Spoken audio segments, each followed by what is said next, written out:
Wirausaha produk kerajinan dengan inspirasi budaya lokal oleh Miftahati SPD.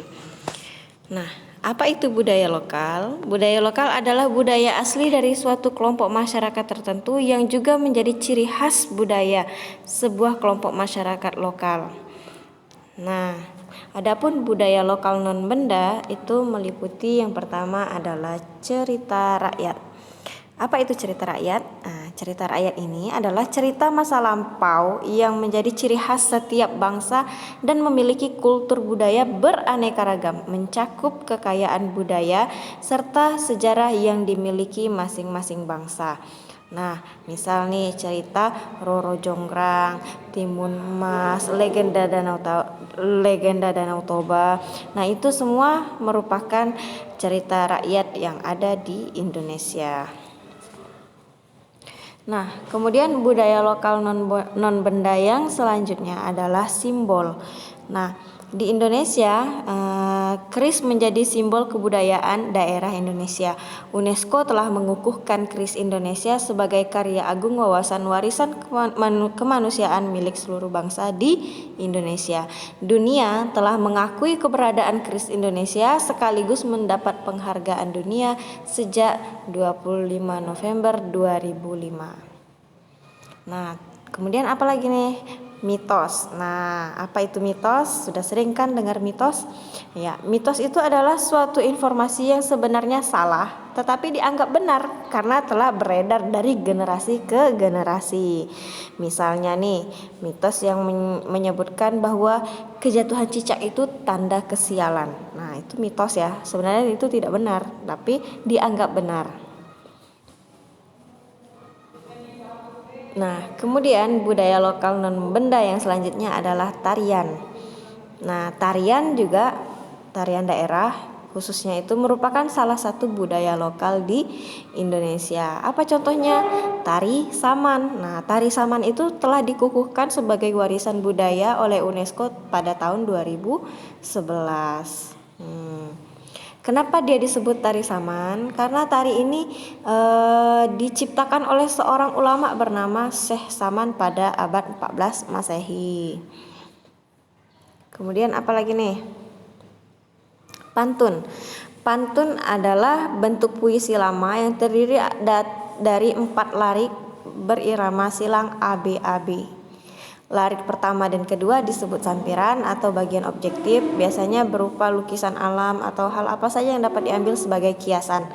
Nah, yang ketiga dan keempat dinamakan isi atau bagian subjektif. Yang terakhir adalah upacara adat. Nah, upacara adat ini biasanya dilakukan secara turun-temurun pada suatu daerah. Jadi setiap daerah memiliki upacara adat yang sendiri-sendiri. Misal upacara perkawinan, upacara labuhan, jemas pusaka dan sebagainya. Jadi itu ya contoh-contoh dari upacara adat. Nah, kemudian kita masuk produk kerajinan terinspirasi budaya lokal non-benda. Nah, ini ada beberapa jenis produk kerajinan yang terinspirasi dari budaya lokal non-benda. Yang pertama adalah hiasan wayang kulit. Nah, ini merupakan kebudayaan asli Jawa yang saat ini hampir punah. Kemudian apa lagi? Nah, kerajinan keris. Keris itu senjata tikam golongan belati berujung runcing dan tajam pada kedua sisinya. Nah, dengan banyak fungsi budaya yang dikenal di kawasan Nusantara bagian barat dan tengah. Bentuknya khas dan mudah dibedakan dari senjata tajam lainnya karena tidak simetris di bagian pangkal yang melebar, seringkali bilahnya berkelok-kelok. Nah, pasti udah tahu ya yang namanya keris ya. Kemudian nih, apa ini? Ya, kerajinan batik. Batik itu merupakan seni lukis yang dilakukan di atas kain dengan menggunakan lilin atau malam sebagai pelindung untuk mendapatkan ragam hias di atas kain tersebut. Nah, teknik membatik ini telah dikenal sejak ribuan tahun silam. Batik yang sangat terkenal di dunia adalah batik yang berasal dari Indonesia, dan Pekalongan merupakan ikon perkembangan batik nasional. Kalau kita di Jambi, ya ini kita ada batik yang menjadi kebanggaan orang Jambi adalah batik Jambi. Banyak motif-motif yang cantik pada batik Jambi tersebut ya.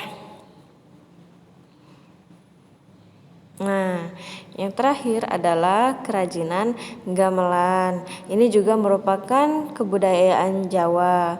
Nah, selain Jawa, Bali juga pakai ini ya. Jadi ini digunakan untuk berbagai pertunjukan, mulai dari tari, wayang, dan kesenian yang lain. Jadi ini musik pengiring untuk kesenian yang lain seperti tari, wayang tadi.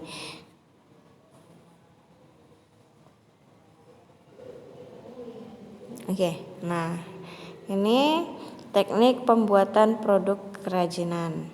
Yang pertama adalah teknik membentuk. Biasanya digunakan untuk membuat karya kerajinan dari tanah liat. Yang pertama macam-macamnya ada 3 ini, teknik coil atau lilit pilin. Cara pembentukan dengan tangan langsung seperti coil, lempengan atau pijat jari merupakan teknik pembentukan tanah liat yang bebas untuk membuat bentuk-bentuk yang diinginkan. Bentuknya tidak selalu simetris. Kemudian teknik putar. Teknik ini dengan alat putar dapat menghasilkan banyak bentuk yang simetris, bulat, silindris, dan bervariasi lah. Kemudian yang ketiga adalah teknik cetak. Teknik cetak ini ada yang sekali cetak dan ada yang cetak berulang. Nah, kalau yang sekali cetak itu tidak dapat diperbanyak. Kalau yang cetaknya berulang itu dapat memproduksi karya dengan jumlah yang banyak.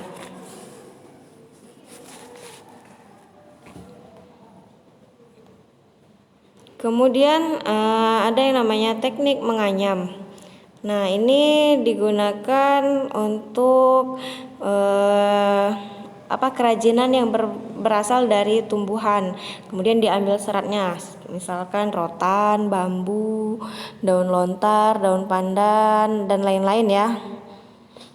Contoh hasil dari kerajinan dengan teknik menganyam itu adalah keranjang, tikar, topi.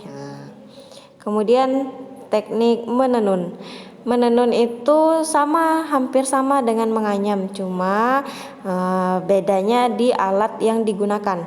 Contoh, kalau karya kerajinan dengan teknik menenun itu adalah kain ulos dari Batak, terus kain tapis dari Lampung, kain songket dari Sumatera. Nah, kemudian membordir. Nah, kalau bordir itu merupakan hiasan dari benang pada kain. Ini paling sering kita temukan ya, banyak baju-baju yang sudah dibordir, mukena yang dibordir kan, sangat banyak. Kemudian yang terakhir adalah mengukir atau memahat. Nah, teknik mengukir ini itu menggores atau memahat dan menorehkan pola pada permukaan benda yang diukir. Nah, pada umumnya teknik mengukir ini diterapkan pada bahan kayu, namun bisa juga diterapkan pada bahan seperti sabun padat, kayu, lilin. Nah, bisa. Oke, sekian dulu materi kita pada hari ini. Terima kasih sudah menonton.